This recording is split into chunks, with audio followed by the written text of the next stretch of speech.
I must admit, when I first heard about the coronavirus, aka COVID 19, I didn't imagine what the outcome would be.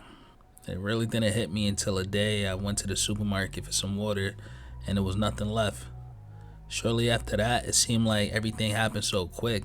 Government started suggesting sheltering in place, and I saw that stores and restaurants had began closing.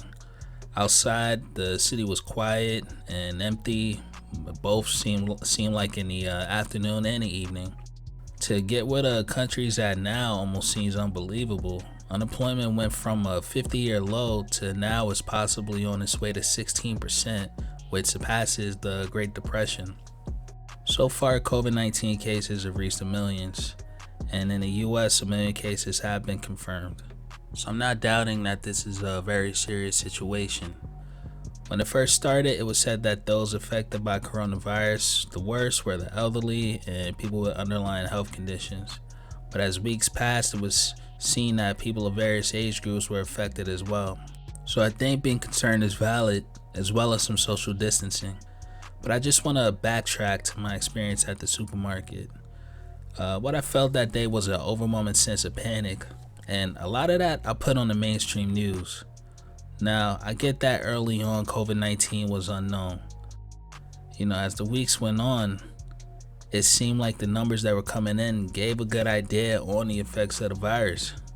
There were thousands of cases that were confirmed, and I'm not saying that they should go without reporting. There seemed to be very little focus on the recoveries from the mainstream news while they gave alarmist reports. Here's a clip of a doctor speaking on some statistics regarding COVID 19. These numbers are from yesterday.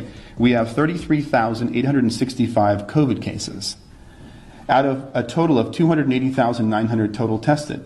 That's 12% of Californians were positive for COVID. So as you guys know, the initial models were woefully inaccurate. They predicted millions of cases of death, not of prevalence or incidence, but death. That is not materializing. What is materializing in the state of California is 12% positives. Well, if we have 39.5 million people. If we just take a basic calculation and extrapolate that out, that equates to about 4.7 million cases throughout the state of California, which means this thing is widespread. That's the good news. We've seen 1,227 deaths in the state of California with a possible incidence or prevalence of 4.7 million. That means you have a 0.03 chance of dying from COVID-19 in the state of California. Now, of course, the statistics vary depending on the location, and some places were affected more than others. So it's possible the research of this doctor doesn't necessarily paint the entire picture.